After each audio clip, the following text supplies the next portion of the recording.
বন্ধুরা, তোমাদের কাছে একটা সুন্দর দারুণ রেসিপি নিয়ে এলাম, চিকেন ললিপপ। কেননা এটা সামনে পুজো চলে এসছে, বাড়িতে প্রচুর আড্ডা, বন্ধু বান্ধব গেস্টরা আসবে।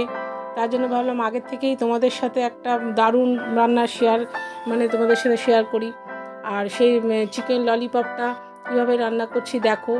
আর প্রথমে যে চিকেনটাকে আমি ম্যারিনেট করছি সেটা হলো 1 চামচ কর্নফ্লাওয়ার, 1 চামচ ময়দা দিয়েছি। এখানে দুটোই সাদা, তোমরা ভাববে দুটোই সাদা সাদা কী দিচ্ছি, বুঝতে পারবে না। আর ডিমটা যখন ফাটিয়েছি তখন আমি 2 চামচ কর্নফ্লাওয়ার, 1 চামচ ময়দা দিয়েছি। কাজে সেটা তোমরা ভালোই বুঝে গেলে কীভাবে করছি। রান্নাটা দেখো তোমরা কীভাবে করছি। রান্নাটা করেছি, খুব দারুণ খেতে হয়েছে, জুসি এবং হেভি টেস্টি হয়েছে। আর ফ্রাইড রাইসও করেছি আমি। ফ্রাইড রাইসটা তোমাদের সাথে শেয়ার করতে পারলাম না, সময়টা খুব অল্প।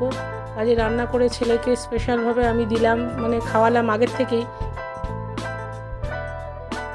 এ নাও সোনা, সপ্তমীর স্পেশাল